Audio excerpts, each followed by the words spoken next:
Tsunami क्यों आती है?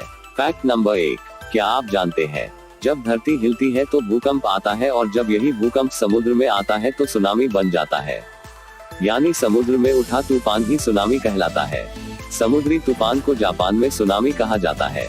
जापानी भाषा में सु का मतलब समंदर और नामी का मतलब लहरें होता है। पूरी दुनिया में जापान को ही सुनामी के लिए सबसे ज्यादा संवेदनशील इलाका माना जाता है।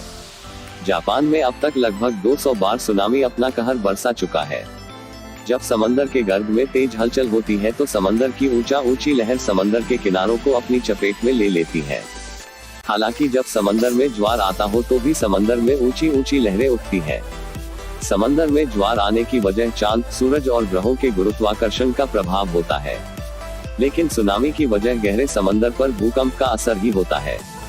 सुनामी उठने के पीछे तो कई कारण होते हैं, लेकिन सबसे असरदार कारण समुद्री भूकंप होता है। फैक्ट नंबर 2, क्या आप जानते हैं बुखार क्यों आता है? आमतौर पर हमारे शरीर का तापमान 98-99 डिग्री फ़ारेनहाइट के बीच रहता है, लेकिन कभी हमारी लापरवाही या मौसमी असंतुलन से या जीवाणुओं के हमले के कारण शरीर की क्रियाओं के बीच संतुलन बिगड़ जाता है, जिससे हमारे शरीर को अधिक एंजाइम, हार्मोन और अधिक रक्त कणिकाएं पैदा करनी पड़ती है।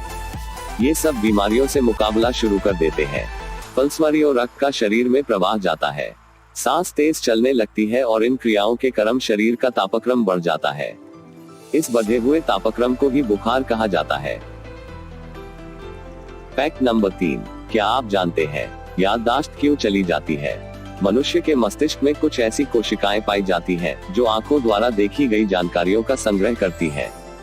मस्तिष्क पर जबरदस्त चोट लगने से ये कोशिकाएं सिकुड़ जाती है।